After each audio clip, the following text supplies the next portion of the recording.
જય સ્વામિનારાયણ।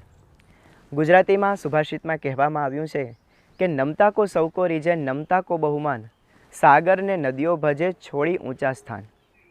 ખરેખર માણસના જીવનની અંદર નમ્રતાથી જ અનેક સદ્ગુણોનો સૂર્યોદય થાય છે।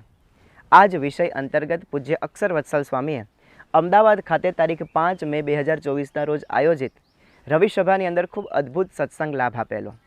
પૂજ્ય અક્ષર વત્સલ સ્વામીના આ પ્રવચનનો લાભ પ્રાપ્ત કરીએ તે પૂર્વે તેઓનો ટૂંકમાં પરિચય પ્રાપ્ત કરીએ। તેઓએ ભારતીય સનાતન હિન્દુ સંસ્કૃતિના રક્ષણ અર્થે, તેઓના સંવર્ધન અર્થે, તેમના પ્રચાર પ્રસાર અર્થે વિશ્વવંદનીય સંત વિભૂતિ પરમ પૂજ્ય પ્રમુખ સ્વામી મહારાજના શ્રીચરણોમાં વર્ષ 1981ના સાલમાં પોતાનું સમગ્ર જીવન સમર્પિત કર્યું। ત્યારબાદ સ્વામીજીએ સંસ્કૃતનો અભ્યાસ ખૂબ ઊંડાણપૂર્વક કર્યો। ગુજરાતી સાહિત્યની અંદર પણ તેઓએ ખૂબ ઊંડાણપૂર્વકનો અભ્યાસ કર્યો। સાથે સાથે સાંપ્રદાયિક ગ્રંથોનો પણ તેઓએ ખૂબ ઊંડાણપૂર્વકનો અભ્યાસ કર્યો। પૂજ્ય અક્ષર વત્સલ સ્વામી ખૂબ સારા લેખક છે। તેઓએ જેને ગુણે રીઝ્યા ગિરધારી જેવા પુસ્તકો લખ્યા છે। સાથે સાથે તેઓ ખૂબ સારા વક્તા છે, ખૂબ સારા પ્રવક્તા છે। BAPS સંસ્થાના આંતરરાષ્ટ્રીય ઉત્સવોમાં મુખ્ય પ્રવક્તા સંત તરીકે તેઓએ અનેકવિધ સેવાઓ આપી છે। સાથે સાથે પૂજ્ય અક્ષર વત્સલ સ્વામી આર્કિટેક્ટ વિભાગની અંદર પણ ખૂબ સારામાં સારી સૂઝ ધરાવે છે। ગાંધીનગર અક્ષરધામ, દિલ્હી અક્ષરધામ અને તાજેતરની અંદર રોબિન્સવિલ અમેરિકાની અંદર બનેલા અક્ષરધામના નિર્માણ કાર્યની અંદર પણ તેઓએ ખૂબ સુંદર સેવાઓ આપી છે। હાલ પૂજ્ય અક્ષર વત્સલ સ્વામી અમદાવાદની અંદર રહીને સ્વામિનારાયણ અક્ષરપીઠના લેખક સંપાદન કાર્યની અંદર પોતાની સેવાઓ આપી રહ્યા છે। આવા અનુભવ સિદ્ધ પરમ પૂજ્ય પ્રમુખ સ્વામી મહારાજ અને પરમ પૂજ્ય મહંત સ્વામી મહારાજના કૃપાપાત્ર સંત પૂજ્ય અક્ષર વત્સલ સ્વામી પાસેથી આ નમ્રતાના ગુણોને તેઓની કથામૃત દ્વારા આવો આપણે પણ સૌ સાંભળીએ, માણીએ અને જાણીએ। એક એવા સમયમાં જીવીએ છીએ જ્યારે સમસ્ત વિશ્વ અનેક પ્રકારની ઉથલ પાથલ, અનેક પ્રકારની સમસ્યાઓમાંથી પસાર થાય છે, જેની અસર આપણા વ્યક્તિગત જીવનમાં પણ પડે છે।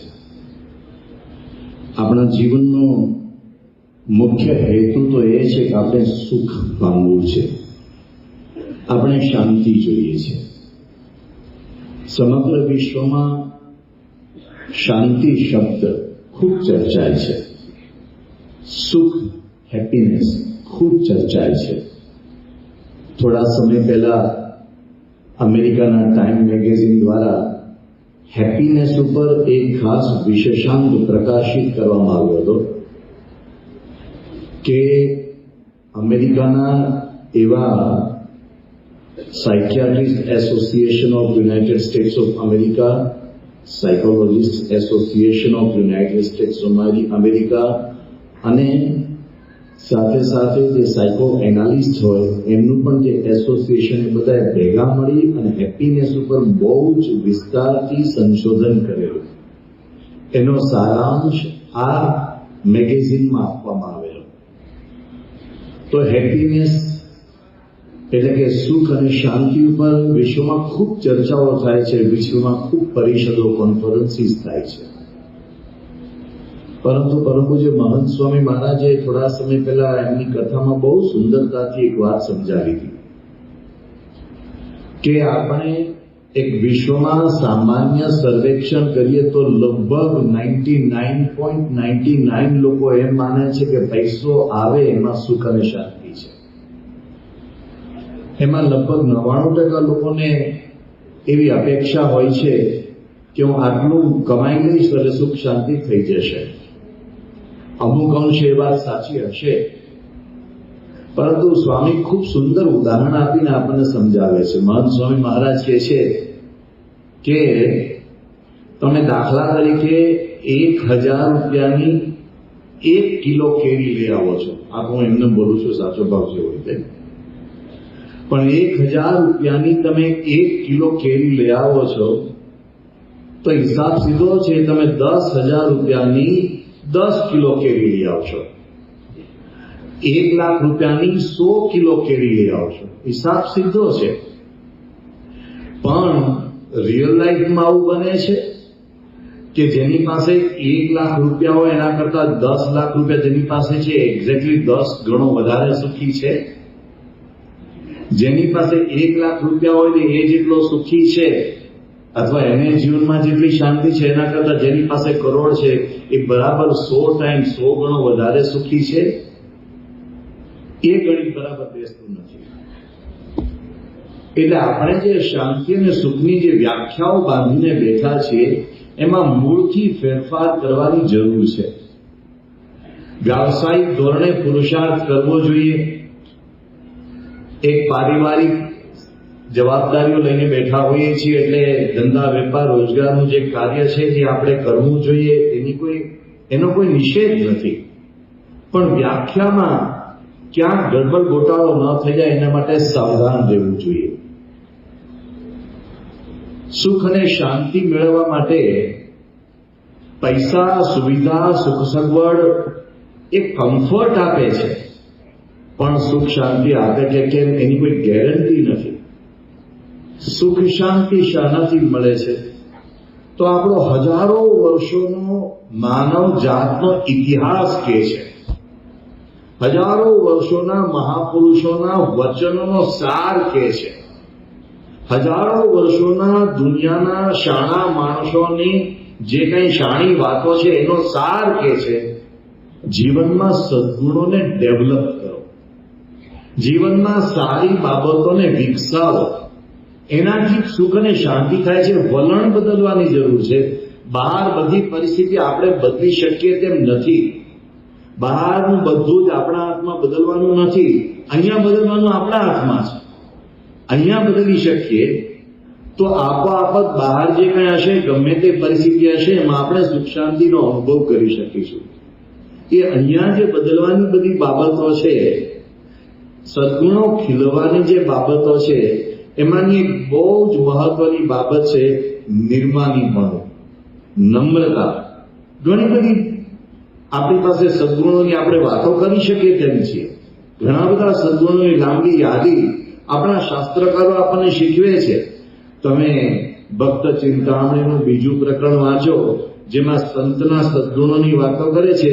એ લક્ષણોની યાદી જ્યારે આપણે વાંચીએ ત્યારે આપણને લાગે આપણા જીવનમાં કેટલી બધી બાબતો આપણે હજુ નવી નવી શીખવાની બાકી છે. એટલું બધું સદ્ગુણોનું વર્ણન નિષ્કુળાનંદ સ્વામી ભક્ત ચિંતામણીના 2જા પ્રકરણમાં કરી રહ્યા છે. એ બધી બાબતો હમણાં બાજુમાં મૂકીએ, પણ એક જ બાબત, નમ્રતા કે નિર્માનીપણું, આ એક ગુણ એવો છે કે જે બધા જ ગુણોનો આધાર છે, બધા જ ગુણોનું આશ્રય સ્થાન છે. આ એક ગુણ આવે તો બધા ગુણો આપોઆપ પાછળ આવે. આ એવો મહત્વનો ગુણ છે. અને તમે આપણા ભારતીય શાસ્ત્રો જુઓ કે સોક્રેટિસ ને એરિસ્ટોટલ ને એવા પાશ્ચાત્ય વિદ્વાનોની વાતો જુઓ, બધા જ આ જ સાકે છે. 100 શિયાળે એક મત, બધા જ મહાપુરુષોનો એક મત છે. તમે એરેબિક વિઝડમ જોવા જાઓ કે તમે ઇજિપ્શિયન વિઝડમ જોવા જાઓ કે તમે ભારતીય વિઝડમ જોવા જાઓ, જ્યાં જુઓ ત્યાં આપણને આ એક સમાન એક બાબત જોવા મળે છે, નિર્માણપણ, નમ્રતા. આ એક હશે તો આપોઆપ સુખ આવશે, આપોઆપ આનંદ આવશે, આપોઆપ જીવનમાં બીજા બધા જ સદ્ગુણો સેલાઈથી આવશે. તો સર્વે સદ્ગુણોનો આધાર સ્તંભ નમ્રતા છે. શ્રીમદ ભાગવતની અંદર એના 8મ સ્કંદની અંદર બ્રહ્માજી અને નારદનો સુંદર સંવાદ આપવામાં આવ્યો છે. એમાં બ્રહ્માજી સુંદર કહે છે કે ભાઈ, ભગવાનની કૃપા કોના ઉપર થાય છે? આજકાલ કૃપાનો અર્થ લોકો બીજો કરતા હોય છે, કારણ કે જેને ટિકિટ મળે એને કૃપા મળી કહેવાય. એ બધી કૃપાની વાત અહીંયા નથી થતી. આપણે વાત કરી રહ્યા છીએ કે ભગવાનની કૃપા. તો ભગવાનની કૃપા કોના ઉપર થાય છે? તો શ્રીમદ ભાગવત ઉચ્ચારે છે. એમ કહેવાય છે કે વ્યાસજી 18 પુરાણો રચ્યા અને 18 પુરાણોનો સાર એમને શ્રીમદ ભાગવતમાં મૂક્યો. એમાં વ્યાસજી લખે છે, ભગવાનના મુખના શબ્દો લખે છે કે જન્મ, કર્મ, ઉંમર, રૂપ, વિદ્યા, ઐશ્વર્ય અને ધન, આવી કોઈ પણ બાબતમાં કોઈ પણ માણસ ઘમંડ કરતો ન હોય, અહંકાર કરતો ન હોય, તો એના ઉપર ભગવાનની કૃપા થાય છે. હું આ કુળમાં જન્મ્યો મૂછો મરડીએ, મારે લીંબુ લટકે મૂછે, કઈ મોકલે તરબૂચી લટકતા હશે. હું આ વિદ્યા ભણ્યો, મારું આવું રૂપ છે, મારી પાસે આટલા પૈસા છે, મારી આટલી સત્તા છે, મારી પાસે આવી તાકાત છે, એ બધા જ પ્રકારના ઘમંડ એ છોડે, એના ઉપર ભગવાનની કૃપા થાય. આ શ્રીમદ ભાગવત કે છે. બાણશૈયા ઉપર ભીષ્મ પિતામહ સુતા હતા. મહાભારતના યુદ્ધનો માહોલ છે અને જબરજસ્ત ચારે બાજુ હજુ તો એ યુદ્ધની મારી ચાલી રહી છે. ભીષ્મ પિતામહ બાણશૈયા ઉપર સુતા છે અને યુધિષ્ઠિર ભીષ્મ પિતામહ પાસે જઈને કહે છે, પિતામહ આપ તો હવે છેલ્લા શ્વાસ લઈ રહ્યા છે અને આપ અમારા સમગ્ર કુળનું છત્ર છો. આપ અમને કઈ છેલ્લો ઉપદેશ આપો, અંતિમ ઉપદેશ આપો કે જે અમારા જીવનમાં અમને કાયમ કામ લાગે. બાપુજીની ઘણી વખત પુત્રો આવું પૂછતા હોય છે. બાપુજી ડાયા હોય તો કંઈક સારી વાત કરે. અહીંયા ભીષ્મ પિતામહ છે. ભીષ્મ પિતામહ અદભુત વાત કરે છે. આ આખું યુદ્ધ થયું શામાંથી? આ યુદ્ધનું બીજ વવાયું ક્યાંથી? ભીષ્મ પિતામહ એના ઉપર વાત કરે છે. જો કે પોતે એ પક્ષે બેઠા હતા. એમણે કહે છે કે હે યુધિષ્ઠિર, જેની બુદ્ધિમાં અહંકાર નથી એવા આપણે થવું. અને આગળ કહે છે કે જેની બુદ્ધિમાં જેના વ્યવહારમાં અહંકાર નથી એ વ્યક્તિ સાક્ષાત તીર્થ સમાન છે. તમારે ક્યારેક મહંત સ્વામી મહારાજના દર્શને જવા છે તો કેવું અમે તીર્થયાત્રાએ જઈએ છીએ, કારણ કે અહંકાર નથી. વ્યાસજી આ વાત મહાભારતમાં નોંધે છે. જે વ્યક્તિના જીવનમાં અહંકાર નથી એ જ સાચું તીર્થ. આપણા મહાપુરુષોએ અલગ અલગ શાસ્ત્રોમાં આ બધી વાતો તો લખી છે. ભગવાન સ્વામિનારાયણે વચનામૃતમાં પરાપારની વાતો કરી દીધી છે. એમણે ક્રીડા પ્રથમનું 56મું વચનામૃત ઘણી વખત અહીંયા આપણને પૂજ્ય સંતોએ વાત સમજાવી ચૂક્યા છે, પણ એમાં સ્વામિનારાયણ ભગવાન બહુ સ્પષ્ટ લખે છે, સ્પષ્ટ ઉચ્ચારે છે કે જે નિર્માનીપણું છે એ એક એવો ગુણ છે કે એમાં જ્યારે કોઈ વર્તતો હશે ત્યારે એને હૃદયમાં જે ભગવાનની મૂર્તિ રહી છે એ અતિ પ્રસન્ન દેખાતી હશે. એટલે કે જ્યારે આપણે ઘમંડમાં હોઈએ ને ત્યારે જો સહેજ આપણે અંદર દ્રષ્ટિ કરીએ તો ખબર પડે કે ભગવાન પોતે અંદરથી કરડી દ્રષ્ટિ કરી રહ્યા છે અને નહીંતર ભગવાન અંદરથી પ્રસન્નતા અનુભવાશે. અને સ્વામિનારાયણ ભગવાન એમાં કહે છે, અમને તો એમ લાગે છે કે નિર્માની ભક્ત એ સર્વશ્રેષ્ઠ ભક્ત છે. આપણે ક્યારેક પોતાને શ્રેષ્ઠ ભક્ત તરીકે ગણાવવાનો પ્રયાસ કરતા હોઈએ છીએ કે હું એક શ્રેષ્ઠ ભક્ત છું, પણ શ્રેષ્ઠ ભક્ત થવા માટેની પાયાની જરૂરિયાતમાં ઘણું બધું આવતું હશે. સ્વામિનારાયણ ભગવાને આ કહે છે નિર્માની થવું. આપણે એટલી બધી ભગવાન સ્વામિનારાયણ એક અદભુત વાત કરે છે કે જ્યારે આપણે નિર્માની થઈએ છીએ ત્યારે બીજાના સર્ટિફિકેટની જરૂર નથી. ત્યારે બીજા લોકો આપણને શ્રેષ્ઠ ગણે છે કે નહીં એની જરૂર નથી. તમને સ્વામિનારાયણ ભગવાન સ્ટેમ્પ મારી આપે છે, તમે શ્રેષ્ઠ ભક્ત છો. અલ્ટિમેટલી એમની પાસે તો જઈને બેસવાનું છે અક્ષરધામમાં, એની આપણને મોર છાપ મળી જાય છે. સ્વામિનારાયણ ભગવાન આ વચનામૃતમાં તો ત્યાં સુધી કહે છે કે જે કોઈ અભિમાને કરીને અટંટ થાય. શાનું અભિમાન? અરે પૈસા ને રૂપ ને સત્તા ને એ વાતો નથી કરતા. મહારાજ કહે છે જ્ઞાન વૈરાગ્ય ભક્તિના ગુણે કરીને કોઈ અટંટ થતો હોય, ભાઈ આ તો આશ્ચર્ય કહેવાય. જ્ઞાનનું અભિમાન ને જ્ઞાનની અટંટાય. મહારાજ કહે છે ભક્તિની અભિમાન ને ભક્તિની અટંટાય. હવે આટલો તો આ તો દૂધમાં પોરા કાઢવા જેવી વાત છે. આટલું સૂક્ષ્મ તો આપણે વિચારી શકીએ નહીં, પેલું તો આપણે વિચારી શકીએ, પણ મહારાજ કહે છે એ રીતે જે અટંટ નથી હોતો એના હૃદયને વિશે પ્રગટ પ્રમાણ ભગવાન એ પ્રસન્ન થઈને નિવાસ કરીને રહે છે. આ શ્રીજી મહારાજ વરદાન આપે છે, તમારા હૃદયમાં સાક્ષાત નિવાસ કરીને રહું છું. આપણે સંતોની પધરામણી ઘરે કરાવી હોય તો આપણે કેટલી બધી તૈયારીઓ કરીએ છીએ, પણ મહંત સ્વામી મહારાજની પધરામણી કરાવી તો આપણે કેટલો બધો વિચાર કરીએ. મહંત સ્વામી મહારાજ ઘરે પધરાવવાના, અને આ તો સાક્ષાત ભગવાન એ ઘરમાં નહીં હૃદયમાં પધરામણી કરે છે. તો એની કેટલી બધી એક પાયાની તૈયારી કરવાની છે. આ એક જ પાયાની તૈયારી કરવાની છે. કોઈ પ્રકારનો અહંકાર, કોઈ પ્રકારનું ઘમંડ ન જોઈએ. શ્રીજી મહારાજ હરિચરિત્રામૃત સાગરમાં જે ઉપદેશ આપે છે એમાંથી સંકલિત કરીને પૂજ્ય ઈશ્વર સ્વામીની આજ્ઞાથી પૂજ્ય અક્ષરજીવન સ્વામી એક સુંદર ગ્રંથ સંપાદિત કર્યો છે, જે આપ બધા જાણો છો, પુરુષોત્તમ બોલ્યા પ્રીતે. એમાં સ્વામિનારાયણ ભગવાને જે કંઈ કથા કરી હતી એ મુક્તાનંદ સ્વામીએ સંકલિત કરેલી. એ મુક્તાનંદ સ્વામીના ચોપડા ઉપરથી આધારાનંદ સ્વામી આ ગ્રંથમાં નોંધેલી છે. એટલે બહુ પ્રમાણભૂત વાતો છે. એમાં સ્વામિનારાયણ ભગવાન કહે છે જેટલી નિર્માણિતા આવે એટલી ભગવાનની કૃપા થાય. નિર્માણિતા સિવાય કોઈ મોટાઈ નથી. વારે વારે ભગવાનની કૃપા માટે આપણે ફાંફા મારીએ છીએ. મારા ઉપર ભગવાનની કૃપા થાય, મારા ઉપર ભગવાનની કૃપા થાય.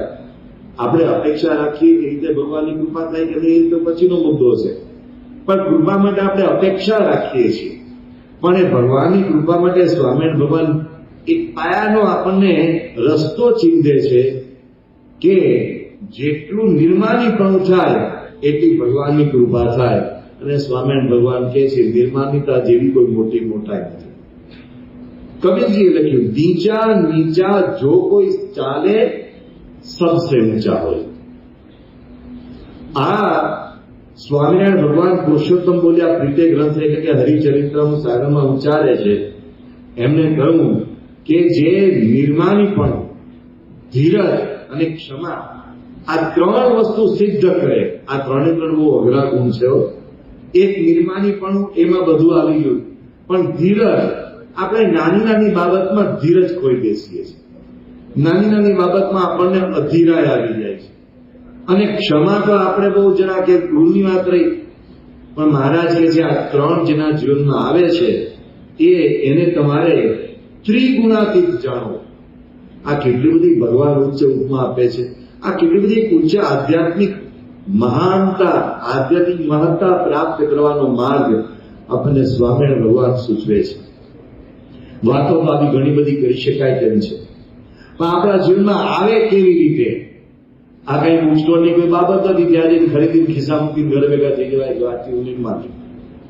આ એવી કોઈ બાબત નથી કે ભાઈ તમે ફલાણું ઇન્જેક્શન લઈ લો આજથી નિર્માણ. આ એવી કોઈ બાબત નથી કે આજથી તમે ફલાણી આઈટમ ખાધી ખાતી હવા નિર્માણ. આ નિર્માણી થવા માટે રસ્તો કયો?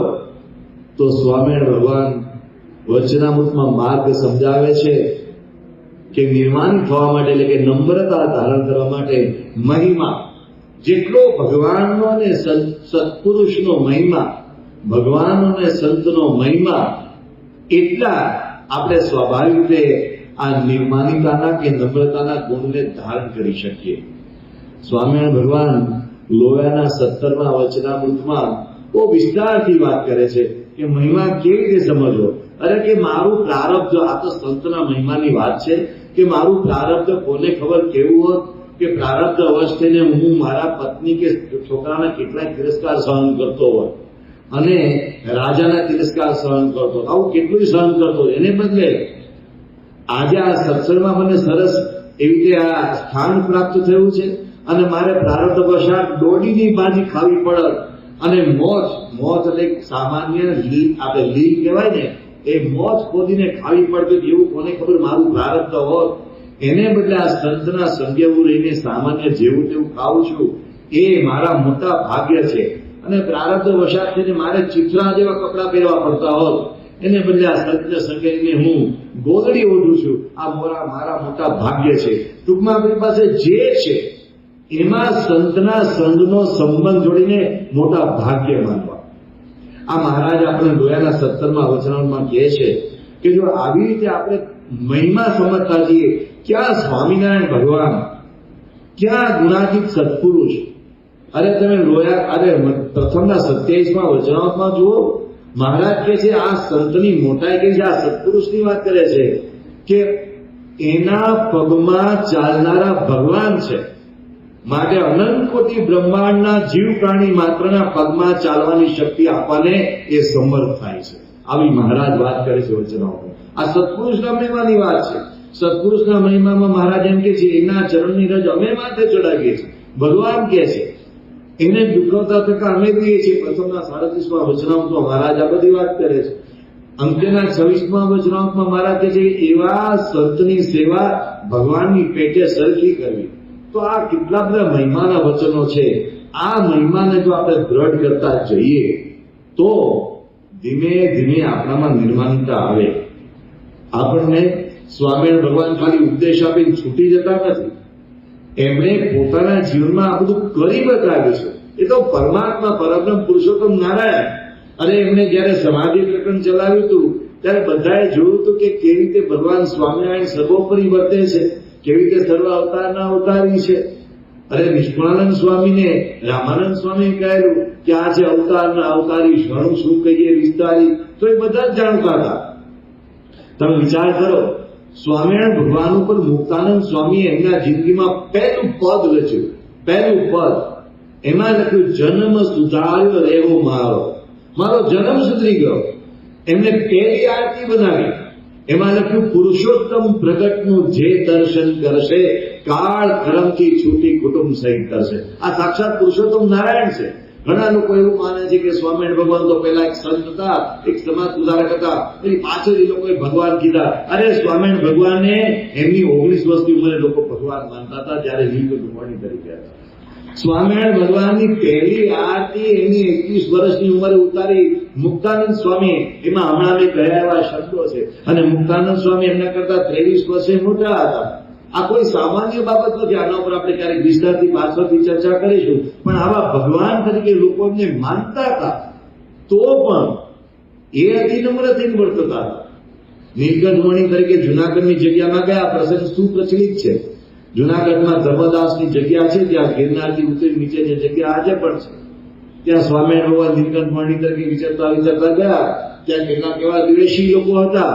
તો સ્વામિનારાયણ ભગવાન ભિક્ષા માટે જમવા માટે બેઠા. ત્યાં ઓલી સદાવ્રત જેવી વ્યવસ્થા હતી, તો બેઠા. ઉભા કરે, અરે બચ્ચા આવું થશે, ચલે આવી એક જમાત હોય છે કે જેને આવું કરવામાં આનંદ આવતો હોય છે. તો સ્વામિનારાયણ ભગવાનને ઉઠાડ્યા, બીજી જગ્યાએ બેઠા. ત્યાં જઈને ઉઠાડ્યા, ત્રીજી જગ્યાએ બેઠા. ત્યાંથી ઉઠાડ્યા, ચોથી જગ્યાએ બેઠા. ત્યાંથી ઉઠાડ્યા, 5મી જગ્યાએ બેઠા. 7 વખત ઉઠાડ્યા. આપણને 7 વખત ઉઠાડ્યા હોય તો શું થાય? અરે થાળીઓ ઉઠે સામ સમય ફ્લાઇટની જેમ. 7 વખત સ્વામિનારાયણ ભગવાનને ઉઠાડ્યા. તોય કઈ નહીં. છેવટે એને પેલી ઝાર મળી, એ લઈ લીધી અને કે જાય તારું કલ્યાણ થાય. છેલ્લે કલ્યાણ કાપી ઉઠ્યા. આ સ્વામિનારાયણ ભગવાન છે. કેટલી બધી નિર્માણતા ભગવાનમાં હોય છે. એના કેટલા બધા ઉદાહરણો આપણને સ્વામિનારાયણ ભગવાનના જીવનમાં પ્રાપ્ત થાય છે. કારણ કે નિર્માણીપણો એ ભગવાનનો ગુણ છે એવું પ્રમુખ સ્વામી મહારાજ અનેકો વખત કહેતા. એ આપણને આ સ્વામિનારાયણ ભગવાનના પ્રત્યક્ષ દેખાય છે. સ્વામિનારાયણ ભગવાને પેલા 18 સંતોને જયારે એમ કહ્યું, 18 હરિભક્તોને કે તમે સાધુ થવા માટે આવો. હવે એમાં તો મોટા મોટા દરબારો, મોટા મોટા જબરજસ્ત રાજા મહારાજાઓ એવા બધા એમાં હતા. કેટલાક વેપારીઓ, કેટલાક ઉચ્ચ વિદ્વાનો, પંડિતો, ધુરંધરો હતા એમાં તો. હવે એ બધાને સ્વામિનારાયણ ભગવાને પત્ર દ્વારા પેલો ખેપીઓ મોકલીને મેસેજ કેવડાયો કે હમણાં તમે ત્યાં જાઓ જેતલપુર, ત્યાં ભાઈ રામદાસભાઈ પાસેથી દીક્ષા લઈ અને તમે તાત્કાલિક ભૂ જાઓ. હવે બહુ અઘરું પડે, ભલભલાને ફે પડી જાય. એ બધા ઇન્સ્ટન્ટ ત્યાં ને ત્યાં ઘર બહાર છોડીને સાધુ થવા નીકળ્યા. અને ભાદરાથી મહારાજે આ પત્ર લખેલો. પત્ર પહોંચતા ખબર નહીં કેટલો ટાઈમ લાગ્યો હશે. જેને જયારે પત્ર મળ્યો તેમાં આપણે સાંભળીએ છીએ પેલા કડુના કલ્યાણદાસ, કડુ એટલે અહીંયા જ આવ્યું, આપણે વિરમગામ જતા એ બાજુ એક આવે છે. એ કડુના કલ્યાણદાસ એ તો પેલા લગ્નના ફેરા ફરતા હતા. અને ફેરા ફરતા એના મામા જતા હતા. તો મામાના હાથમાં કાગળ આવે, મામાનું નામ લખ્યું હતું. અને પેલા લગ્નના ફેરા ફરતા ત્રીજા ફેરાએ ખબર પડી કે મામા ક્યાંક જાય છે. મામા ક્યાં પડ્યા, ક્યાં જાવ છે? તો કે ભાઈ મહારાજનો પત્ર છે, અત્યારે દીક્ષા લેવા નીકળવાનું છે. લગ્નમાં મામો કોઈ લગ્નમાંથી નીકળે નહીં, પણ મામા કે આપણે જવું છે. એટલે કે મને પત્ર વાંચવા આપો એવું આમણે કહ્યું. વરરાજાએ તો પત્ર વાંચ્યો. એમાં છેલ્લે લખ્યું હતું કે આટલા 18 જણા અને નીચે લખ્યું હતું વગેરે વગેરે. એટલે આ 3 જ ફેરા થયો, ચોથો બાકી હતો. એટલે એને મામાને કીધું કે હવે હું પણ આવું છું, આ વરમાં કાઢી નાખ્યું.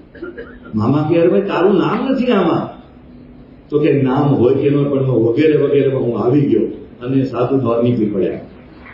આ બધા જયારે ભુજ પહોંચ્યા ત્યારે સ્વામિનારાયણ ભગવાનને કોઈ સમાજ આવ્યો કે મહારાજ બધા 18 જણ આવી રહ્યા છે. સ્વામિનારાયણ ભગવાન તો કથા કરતા હતા સુંદરભાઈના ત્યાં, આ સુલભી સુથારને ત્યાં કથા કરતા હતા. મહારાજ ઉભા થઈ ગયા, હાંભળા ફાફડા 18 જણ આવે છે, પરમહંસોની દીક્ષા લઈને આવે છે. અને મહારાજ દોડતા દોડતા ભુજને પાદર આવ્યા અને ત્યાં મહારાજે દૂરથી આ લોકોને આવતા જોયા તો સ્વામિનારાયણ ભગવાને ત્યાં ને ત્યાં બધાને સાષ્ટાંગ દંડવત પ્રણામ કરવા માંડ્યા. ભગવાન દંડવત કરે છે. દોડતા દોડતા બધા આવ્યા અને મહારાજને માથમાં લઈને ઉંચકી લીધા. મહારાજ તમારે અમને દંડવત કરવાના ન હોય. મહારાજ કહે છે કે તમે કેવું મોટું કામ કરીને આવ્યા, અરે તમે અમારા ઈષ્ટદેવ. પછી તો આપણે જાણીએ છીએ કે મહારાજે બધાને બહુ ખૂબ આશીર્વાદ આપ્યા, પ્રસન્નતા દર્શાવી. બધાને કહ્યું જાઓ પાછા, અમે તો તમારી કસોટી કરતા હતા. પણ પેલા કડુના કલ્યાણદાસે ના પડી, 3 ફેરા છોડીને આવ્યો છે, હવે ન જાઓ. મહારાજે એમને દીક્ષા આપી અને કહ્યું કે તમે અદભુત કામ કર્યું છે, માટે તમારું નામ અદભુતાનંદ સ્વામી. અદભુતાનંદ સ્વામીની વાતો આપણે વાંચીએ છીએ. તો આ પરમહંસો પ્રત્યે મહારાજ કેવા નિર્માણ હતા. એક વખત સ્વામિનારાયણ ભગવાન સારંગપુરમાં બિરાજમાન હતા અને ત્યાં સારંગપુરની અંદર મહારાજે બધા સંતોના મંડળ કર્યા. બધા સંતો હવે ગામડે ગામડે વિચરણ કરવા જાવ. હવે અમારા સંતોને તો અમારું કોમણ, અમારું તો કાર્ય હોય ને, વિચરણ તો સંતોએ કરવાનું જ હોય. તો બધાને મહારાજ તમે જાઓ. પણ એમાં મુક્તાનંદ સ્વામી વિચરણ કરવા તૈયાર હતા. મુક્તાનંદ સ્વામીની ઉંમર ઘણી, સ્વાસ્થ્યમાં ક્ષય રોગ એટલે ઘણી બધી તકલીફો. મુક્તાનંદ સ્વામી કે મહારાજ બધાને આજ્ઞા કરે છે, હું એ આજ્ઞાનું પાલન કરું, હું ગામડે ગામડે વિચરણ કરવા જાઉં. હવે એ સમયે ગામડે જોવું કેવી વિધિ વ્યવસ્થાઓ નહીં, તકલીફો કેટલી બધી. આ સ્વામીની પાછી ઉંમર. મુક્તાનંદ સ્વામી તૈયાર થયા અને મહારાજને ખબર પડી કે મુક્તાનંદ સ્વામી તૈયાર થયા છે અને મુક્તાનંદ સ્વામી નીકળ્યા છે. મુક્તાનંદ સ્વામી ખભે જોડી લઈ અને નીકળ્યા છે વિચરણ કરવા માટે. તો મહારાજ તાત્કાલિક દોડ્યા ઘોડી લઈને કે કઈ બાજુ આ મુક્તાનંદ છે, કે આ હોળીધાર તરફ મુક્તાનંદ સ્વામી ગયા છે. અને મહારાજ હોળીધાર સુધી પહોંચ્યા અને પછી મહારાજે ઘોડી ત્યાં પાર્ક કરી, ઘોડી ઉપરથી કૂદકો માર્યો, મુક્તાનંદ સ્વામી ઉભા રાખ્યા, મુક્તાનંદ સ્વામીની 5 પરિક્રમા કરી અને મુક્તાનંદ સ્વામીને મહારાજ સાષ્ટાંગ દંડવત પ્રણામ કરવા લાગ્યા. આ બહુ અઘરી બાબત છે. ભગવાન જેને માનતા હતા, મુક્તાનંદ સ્વામી તો મહારાજનું પાણી પીતા, એ વાત પછી કરું, પણ મહારાજે મુક્તાનંદ સ્વામીને સાષ્ટાંગ દંડવત પ્રણામ કર્યા. મુક્તાનંદ સ્વામી કે મહારાજ રહેવા દો, રહેવા દો. મહારાજ કે તમે કેવા મોટા સંત કે તમે અમારી આજ્ઞા પાડીને વિચરણ કરવા માટે નીકળી પડ્યા, તમે તો સાક્ષાત ઈશ્વર મૂર્તિ છો. એમ કહીને મહારાજે મુક્તાનંદ સ્વામીને સાષ્ટાંગ દંડવત પ્રણામ કર્યા. તો સ્વામિનારાયણ ભગવાન એમના જીવનમાં આ નમ્રતા, તે ગરજીસણના ઘણા હરિભક્તો દેખાય છે, તમે બેઠા છે. આ બાજુમાં જ ગરજીસણ ગામ છે. એ ગરજીસણમાં મહારાજે જન્માષ્ટમીનો ઉત્સવ ઉજવ્યો. સ્વામિનારાયણ ભગવાને બધા સંતોને દૂર દૂરથી તેડાવ્યા અને મહારાજને ત્યાં ખબર પડી કે બધા સંતો આવી રહ્યા છે. એમાં બ્રહ્માનંદ સ્વામીને બધા સંતો આવે છે. તો મહારાજ પાદરમાં દોડતા દોડતા આવ્યા અને પછી ત્યાં સંતોને બધાને દૂરથી આવતા હતા. સંતોને મહારાજે સાષ્ટાંગ દંડવત પ્રણામ કર્યા અને પછી બ્રહ્માનંદ સ્વામી દોડ્યા, મહારાજને ભેટીને ઉભા કર્યા અને પછી મહારાજે બ્રહ્માનંદ સ્વામી મહારાજ આપે અમને દંડવત કરવા ન હોય, આપ તો મારા સાક્ષાત ભગવાન છો અને આપ અમને દંડવત કરો તો અમને દૂષણ લાગે. સ્વામિનારાયણ ભગવાન કહે છે ભક્તની ભક્તિ કરવી એ અમારી અનાદિની રીત છે, હું તો ભક્તનો પણ ભક્ત છું. એમ કે મહારાજે આ પોતાની નિર્માનિકાનું દર્શન કરાવ્યું. સ્વામિનારાયણ ભગવાન આણંદમાંથી પસાર થતા હતા. ઘણા બધાએ ના પડેલી કે આણંદમાં અત્યારે જરા વિરોધ જેવું છે, જવા જેવું છે નહીં. પણ મહારાજ સાથે બધા ક્ષત્રિય ભક્તો હતા, તકો પગીને, જોબન પગીને, બધા ભાઈઓ બધા અને ઘણા બધા ક્ષત્રિય ભક્ત, સુરા ખાચર ને સોમલો ખાચર બધા ધુરંધરો બધા સાથે હતા. હવે તો બધા તલવારે કઈ કોઈ સમર્થન કરી શકે એવા સમર્થ હતા. અને મહારાજે બધાને કહી દીધું કે જો બધાએ શાંતિ રાખવાની છે, ધીરજ રાખવાની છે.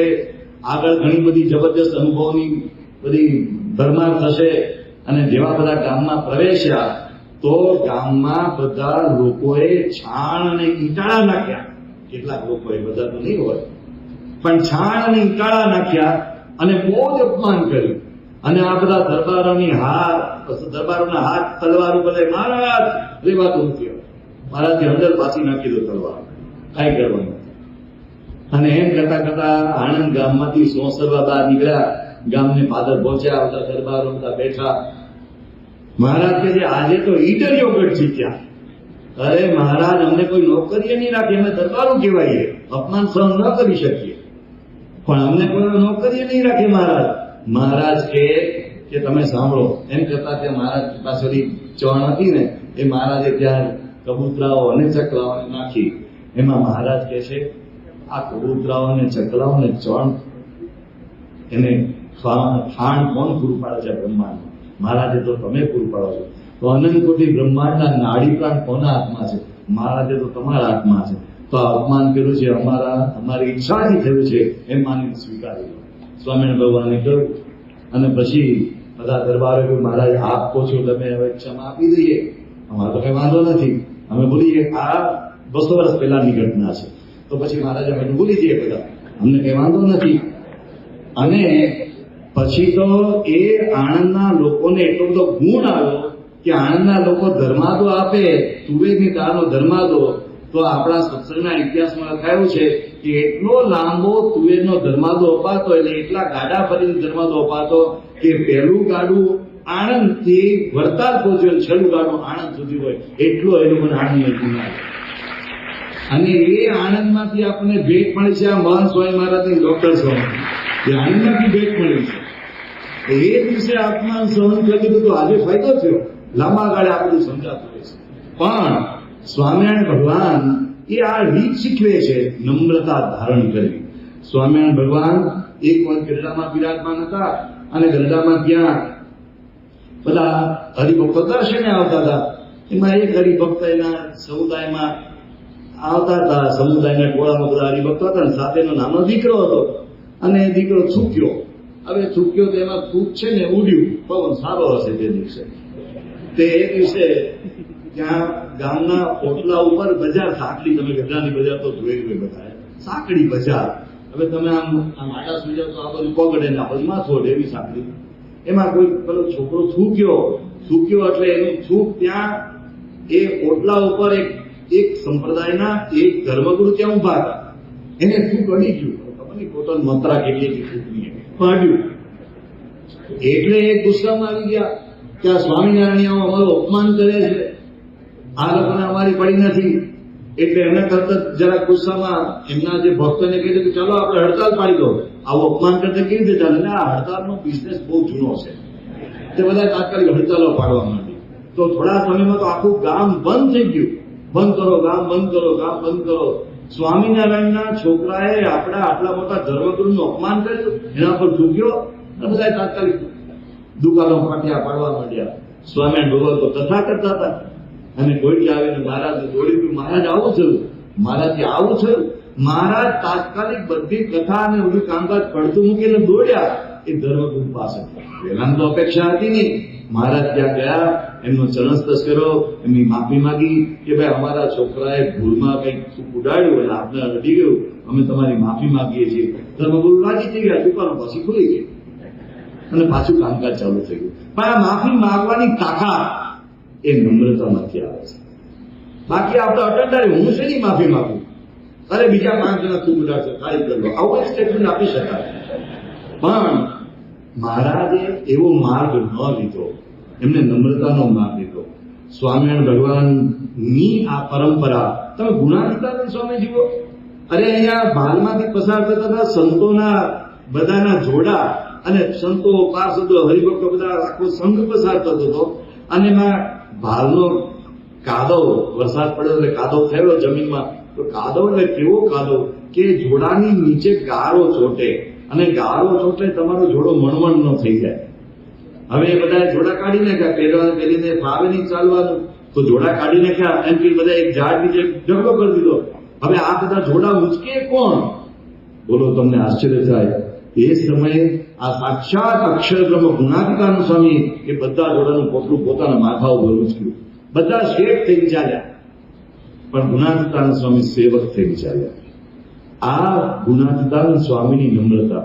અરે સ્વામી કઈ સામાન્ય હતા? આ અમદાવાદમાં આખો વેદાંતિઓ સાથે શાસ્ત્રાર્થ કર્યો તો બરાબર દિવ્યતાનો અનુભવ કરાવેલો. અસાધારણ હતા ગુણાતીતાનંદ સ્વામી. એમના શિષ્યો ધુરંધરો હતા. તમે ખંભાતના નવાબ ગણો, માણાવદરના નવાબ ગણો, જુનાગઢના નવાબ ગણો, આ બધા ધુરંધર રાજા મહારાજા નવાબો એમને આદર આપતા હતા અને એમના પ્રત્યે અનન્ય ભાવ ધરાવતા હતા. પણ બીજાના જોડા માત્ર જ કે અજ્ઞાનંદ સ્વામી આ એમની નમ્રતા હતી. શાસ્ત્રીજી મહારાજની નમ્રતા તમને ખબર છે. ગોંડલની જયારે પ્રતિષ્ઠા થઈ ત્યારે શોભાયાત્રા નીકળી અને શોભાયાત્રા પસાર થતી થતી ગોંડલ ગામમાંથી જ્યાં આપણું સંપ્રદાયનું જૂનું મંદિર છે ત્યાંથી નીકળી. શાસ્ત્રી માની કોઈ વરઘોડો ઉભો રાખો, વરઘોડો એટલે કે શોભાયાત્રા ઉભી રાખી અને શાસ્ત્રી મહારાજ ઠાકોરજીના દર્શન કરવા ગયા.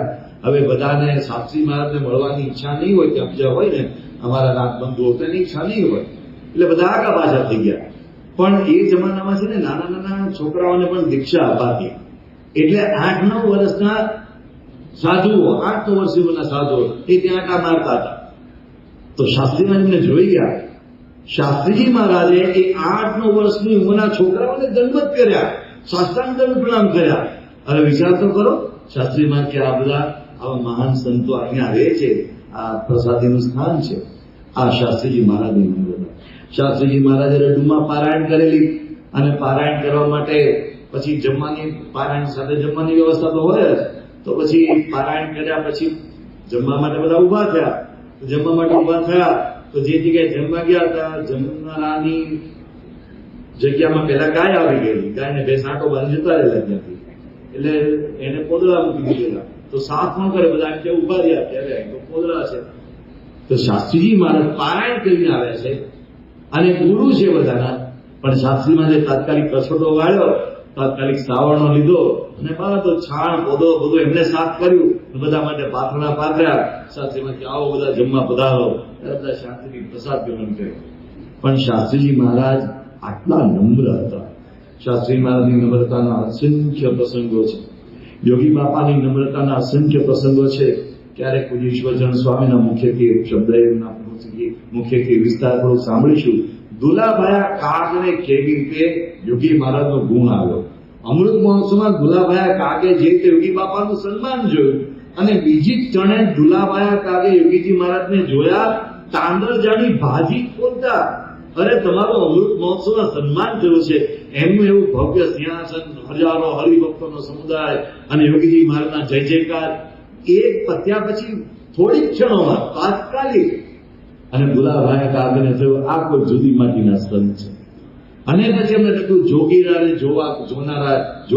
જોવા ગયા તે જોનારા ઝડપાણ ગરાને ગંગામાં તણા.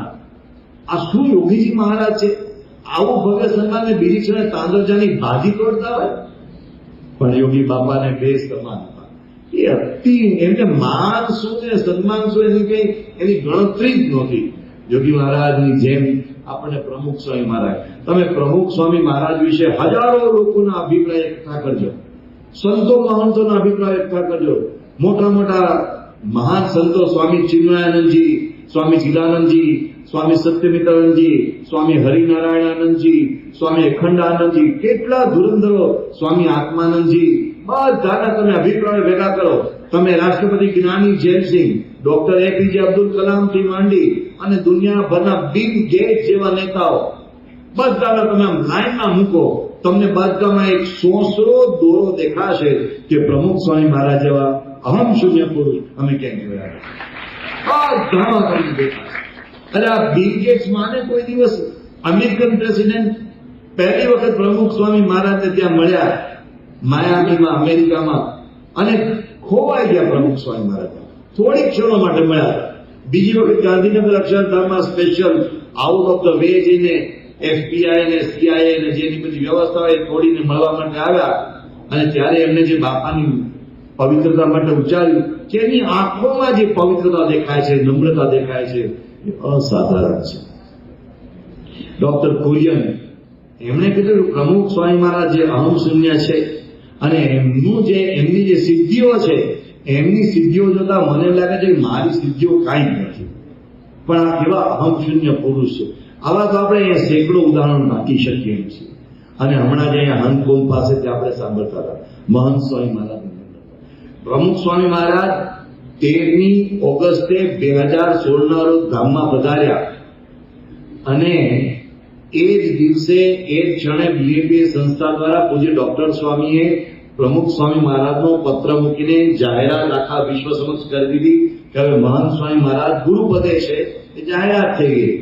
બીજા દિવસે બાપાની અંજલિ સભા થઈ, એમાં પૂજ્ય ઈશ્વરચંદ્ર સ્વામી અદભુત બોલ્યા, ડોક્ટર સ્વામી અદભુત બોલ્યા, બધા સદગુરુ અદભુત બોલ્યા. અને બાપાનો જે દિવસે છેલ્લો સંસ્કાર વિધિ થયો ત્યાર પછી બીજા દિવસથી સવારથી ગુરુપદે આવીને વિધિવત પ્રાર્થના પૂજા કરવા માટે બિરાજ્યા. તે ક્ષણથી આજ દિવસ સુધી અને તે ક્ષણ પહેલા જ્યારથી તમે મહંત સ્વામી મહારાજને જોયા ત્યારથી આજ સુધી તમને ક્યારે મહંત સ્વામી મહારાજની આંખોમાં અહંકારનો એક લકીર દેખાય નહીં, લેશ માત્ર. બાકી આમ છે કે હવે આપણે યોગ્ય જગ્યાએ બેઠા. એની આંખોમાં તે દિવસે પણ કઈ નહીં કે આજે હું ગુરુપદે આવ્યો છું.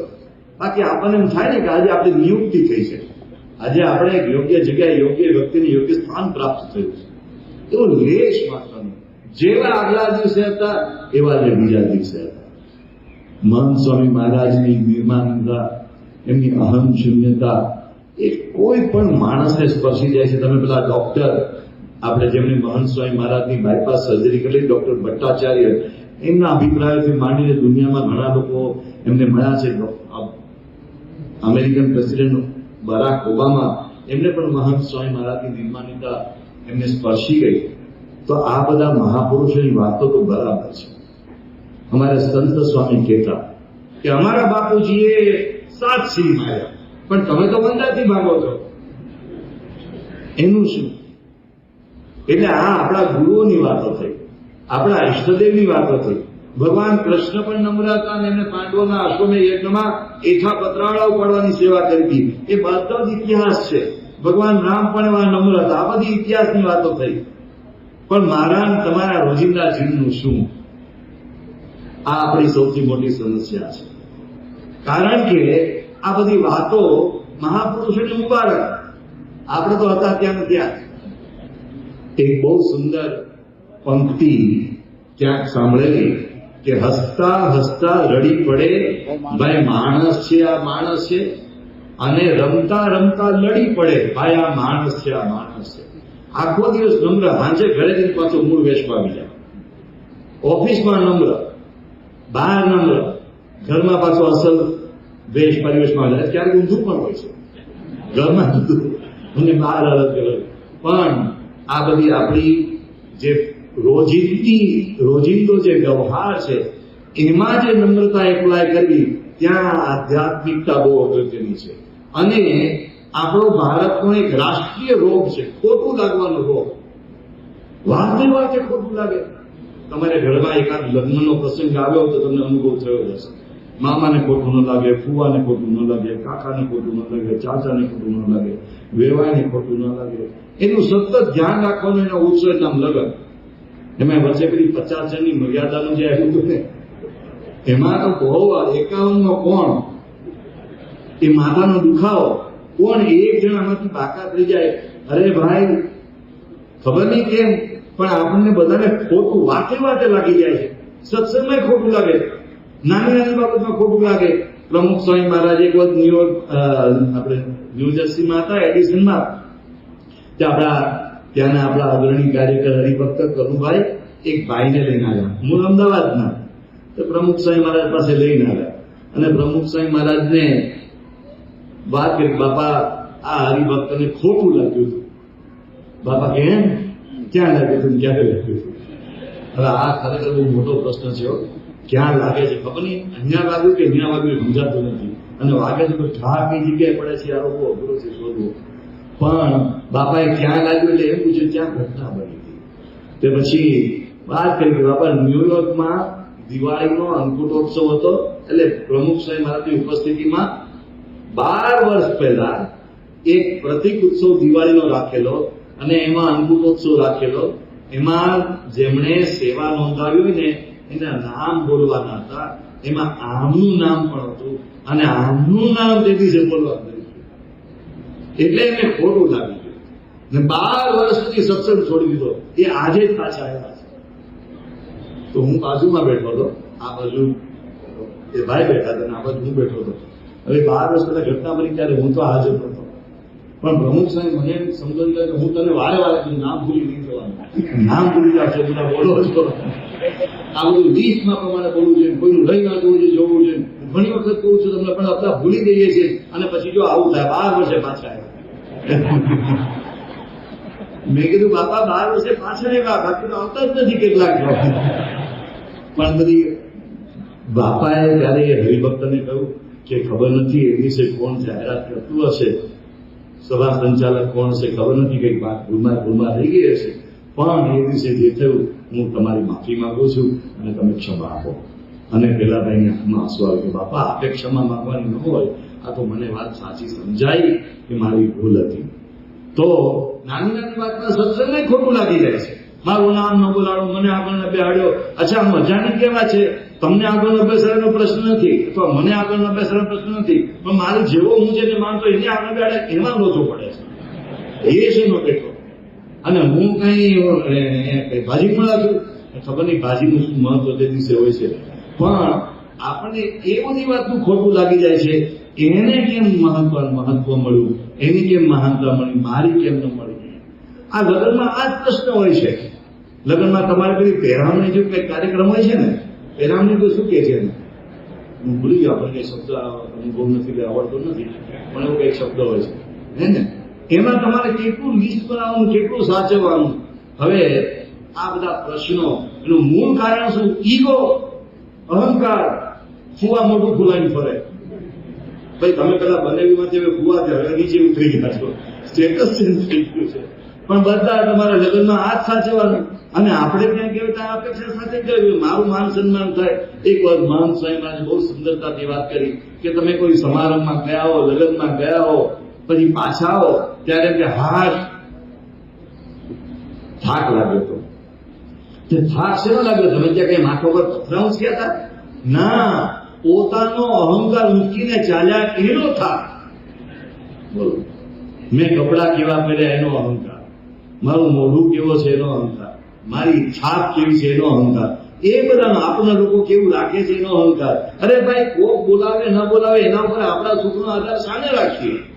એને બોલાવો તો બોલાવે, ના બોલાવે તો અમુક જગ્યાએ જાય. આપણે શું કામ ની ચિંતા કરવી? એટલે બધી કાળની યાત્રા કરવા જાય. આપણે શું એની ચિંતા કરવી? ભલે હરિદ્વાર શીખે છે, એ મને બોલાવે તો જ હું મહાન, એ મને કહે તો જ હું મહાન, નહીતર મારી કોઈ કિંમત નહીં. અરે આપણે એવા સત્સંગી છે કે આપણી કિંમત પ્રમુખ સ્વામી મહારાજ, મહાન સ્વામી મહારાજ કરે, અક્ષરધામના શ્રીજી મહારાજ. આ બીજા બધાની કિંમતના સર્ટિફિકેટ લેવા માટે શા માટે ભિખારી થવું? મહાન સ્વામી મહારાજ બહુ સુંદર શબ્દો વાપરે છે. માનની ભીખ માંગતા ફરીએ છીએ, માનની ભીખ. મને માન આપો, મને માન આપો. આ આખી દુનિયા ભિખારીથી ફરે છે. મને માન આપો, મને માન આપો. નથી જોઈતું ભાઈ માન.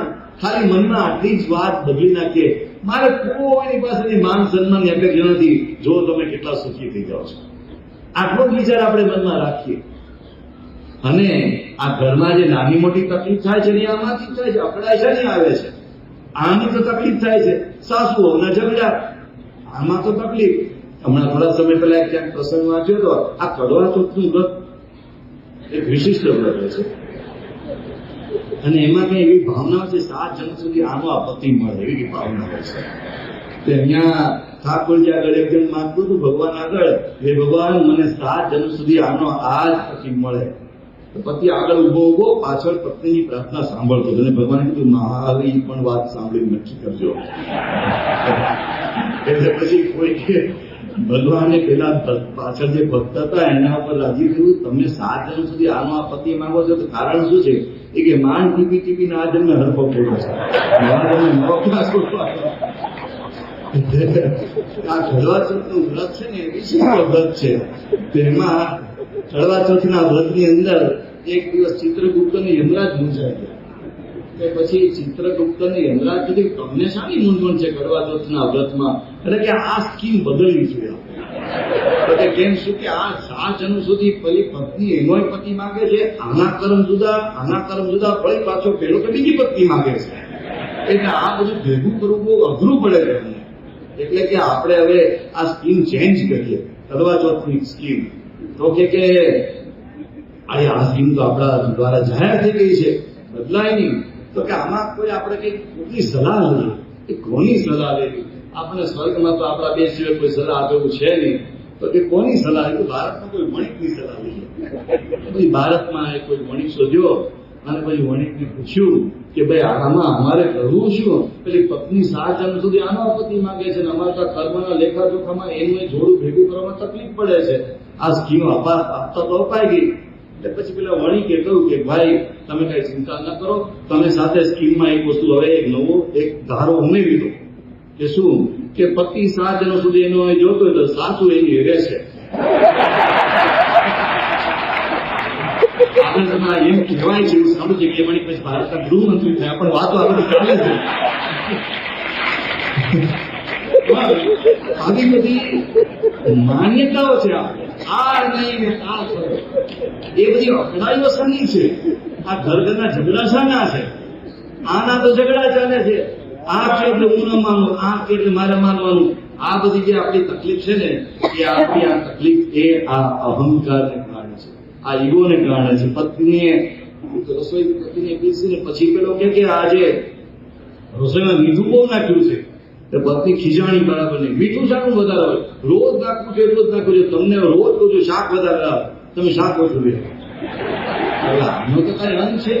આપણે આપણી ભૂલ સ્વીકારી શકતા નથી. ભાઈ ભૂલ તો સ્વીકારો, ત્યારે તો સ્વીકારો. બાપ દીકરા આગળ ભૂલ સ્વીકારે નહીં, દીકરો બાપ આગળ ભૂલ સ્વીકારે નહીં, પતિ પત્ની આગળ ભૂલ સ્વીકારે નહીં, સાસુ વહુ આગળ ભૂલ સ્વીકારે નહીં, કોઈ ભૂલ જ સ્વીકારે નહીં ઘરમાં. પછી મહાભારત ના થાય તો શું થાય? મહાભારત જ ઘરમાં થાય. એકબીજા કોઈને હારે બેસી શકે નહીં. કેવી રીતે બેસે પછી? કારણ કે બધા જ ઈગોના ભરેલા છે, બધા જ અહંકારના સામે ફૂગા ભરેલા છે. બધાને બીક લાગે આની હારે ભટકાઈશું તો અંતરાશે. એટલે આ બધી જે તકલીફ છે એ અહંકારના જ ઝઘડાઓ છે. એ કોર્ટમાં બે વકીલો વાતો કરતા કરતા દલીલો કરતા કરતા ઝઘડી પડ્યા.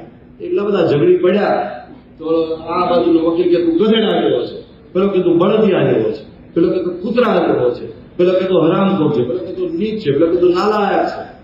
એ જજ બધું સામે કંટાળાય કે હવે તમારી ઓળખ સુધી પતી ગઈ હોય તો આપણે કેસ આગળ ચલાવીએ. ઘરમાં આવી ઓળખ બીજી હાલ્યા જ કરતી હોય છે. ભાઈ બધા જ મુક્તો છે, કેમ દ્રષ્ટિ આપણે નથી રાખતા? સ્વામિનારાયણ ભગવાને કે મહાન સ્વામી મહારાજે આપણને આ કીધું, અરે ભાઈ ઘરમાં મુક્તની દ્રષ્ટિ કેળવો અને સત્સંગમાં બધા મુક્ત છે. આ દ્રષ્ટિ કેળવો તો આપોઆપ અહંકાર જતો રહે છે.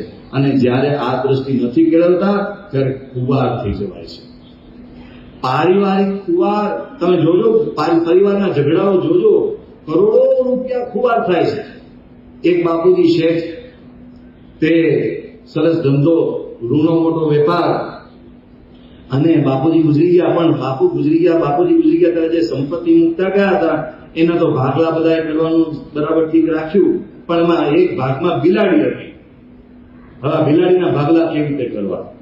એટલે પછી કીધું બિલાડીના 4 પગ, એક પગ નાના ભાઈનો, 4 ભાઈઓ હતા, મોટા ભાઈનો ડાબો ને આગલો ને પાછલો વેચી દીધા પગ. અને પછી બીજો બધો થોડોક બિઝનેસ સહિયારો રાખ્યો.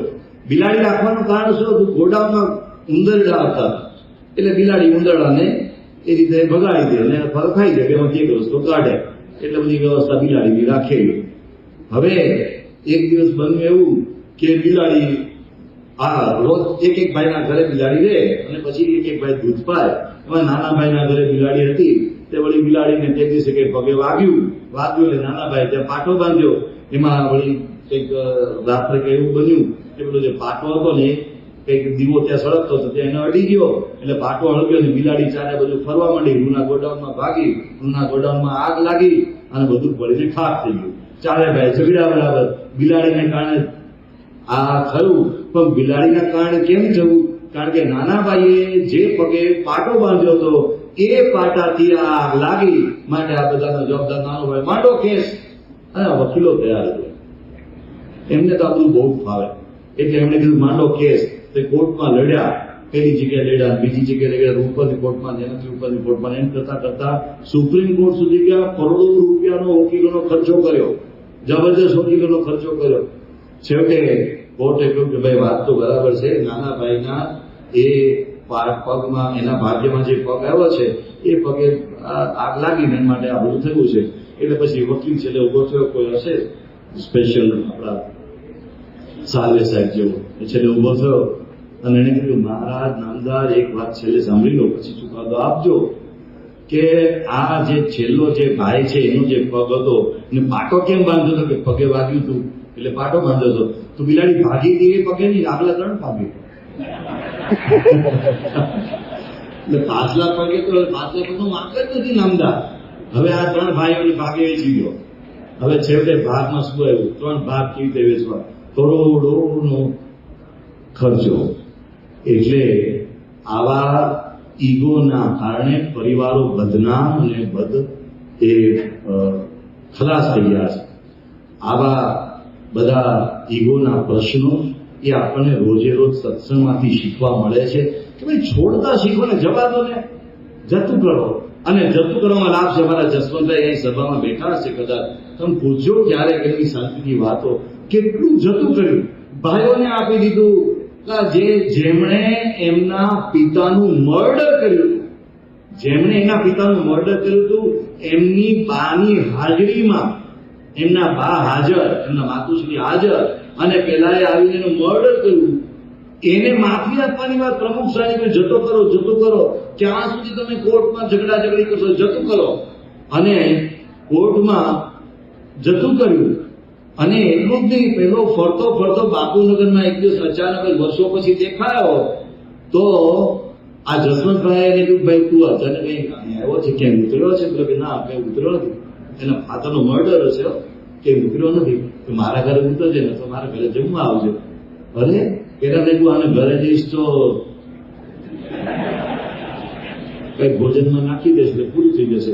પણ એ જેને ત્યાં બેઠો હતો ને એને કીધું, ચિંતા ન કરો, આ જસવંતભાઈ છે, આ સ્વામિનારાયણ પ્રમુખ સ્વામી મહારાજનો શિષ્ય છે, એના તમે ચિંતા ન કરો, જાઓ. અને પેલો એના ઘરે જમવા ગયો ત્યારે જસવંતભાઈ ઘરે એના માતુશ્રી પાસે કઈ મિષ્ટાન, લાપસી જેવું કઈ મિષ્ટાન કરાવડાવ્યું. અને એના માતુશ્રીએ પેલાને પીરસ્યું, પેલાને જમાડ્યો. એના પતિનો મર્ડર છે, એને જમાડ્યો. અને પેલો આંખમાંથી આંસુ જેમ કે મેં તારા બાપને મારી નાખ્યો અને તું મને જમાડે છે. અરે ભાઈ, મારો બાપ તો પ્રમુખ સ્વામી છે, તું ચિંતા ના કર, એ તો અમર છે, એ ક્યારે મદદ કરી. મને તો પ્રમુખ સ્વામી મારા બાપ મળ્યા છે.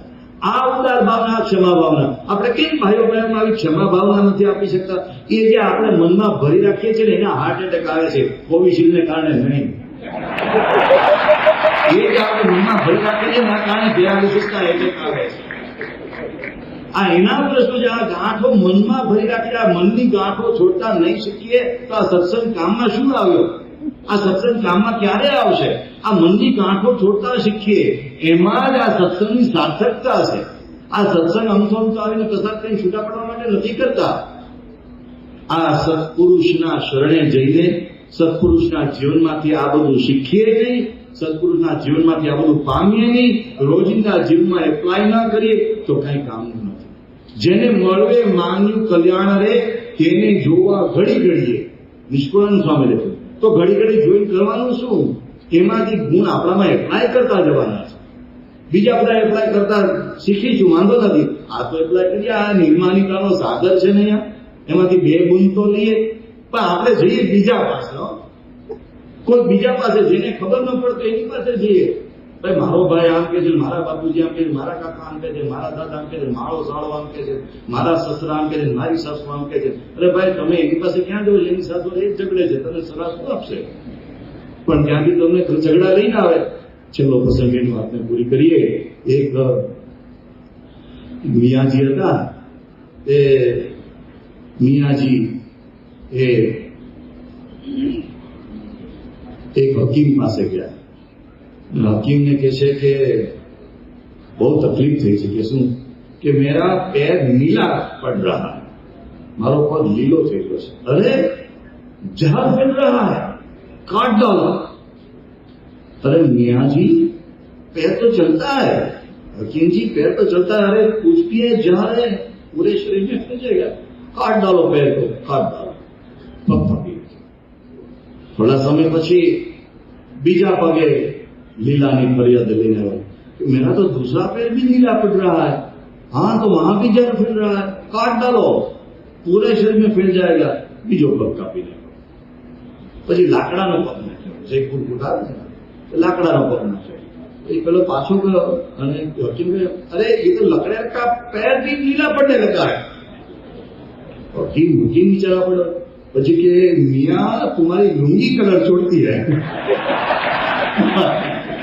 अरे પેલા દેવ પર કાઢી નાખી અને લુંગી પર આવ્યો હવે આવા લેવાની સલાહ લેવા જાય કે આ પ્રમુખ સ્વામી મહારાજ મહાન સ્વામી મહારાજની સલાહ લેવા છે આપણા જીવનમાં આપણે જાણે ગાંઠો બાંધી બેસીએ ત્યારે ગાંઠો છોડવા માટે આમની સલાહ લેવાની હોય આવા મહાપુરુષને આપણે આશ્રય કરવાનો હોય તો આ થાય બાકી નાની નાની વાતમાં ખોટું લાગ્યા પડશે આજે કાકાને મામાને ચાચાને નાનાને દાદાને આ જ્ઞાતિને ફલાણી જ્ઞાતિને ખોટું લાગ્યા કરવાનું ખોટું રાષ્ટ્રીય લોક છે એમાંથી બહાર નીકળીશું તો જીવનમાં સુખ શાંતિ થશે બાકી ગમે એટલા કરોડ રૂપિયા કમાઈશું નહીં સુખ થાય નહીં શાંતિ થાય આ વિશ્વના તમામ શાણા માણસોનો ઉપદેશનો સાર છે ભગવાન સ્વામિનારાયણના ઉપદેશનો સાર છે વિશ્વના તમામ મહાપુરુષોનો આદેશ છે એટલે આપણે આ સત્સંગમાં નિર્માણિકાનો ગુણ ગ્રહણ કરીને આ જીવનને ધન્ય કરી શકીએ એવી શક્તિ બુદ્ધિ પ્રાપ્તતા પૂજ્ય અક્ષર વત્સલ સ્વામી પાસેથી નમ્રતાના વિશેષ સદગુણોને આપણે સૌ સમજ્યા. જો આપને આ વાત પસંદ આવી હોય તો આ વિડીયોને અવશ્ય લાઈક કરજો, આપણા સત્સંગીઓ સુધી અવશ્ય પહોંચાડજો. નવા આવા જ વિડીયો આપ સુધી પહોંચતા રહે તે માટે આ ચેનલને સબસ્ક્રાઈબ અવશ્ય કરજો. આપ સર્વને સ્નેહભર્યા જય સ્વામિનારાયણ.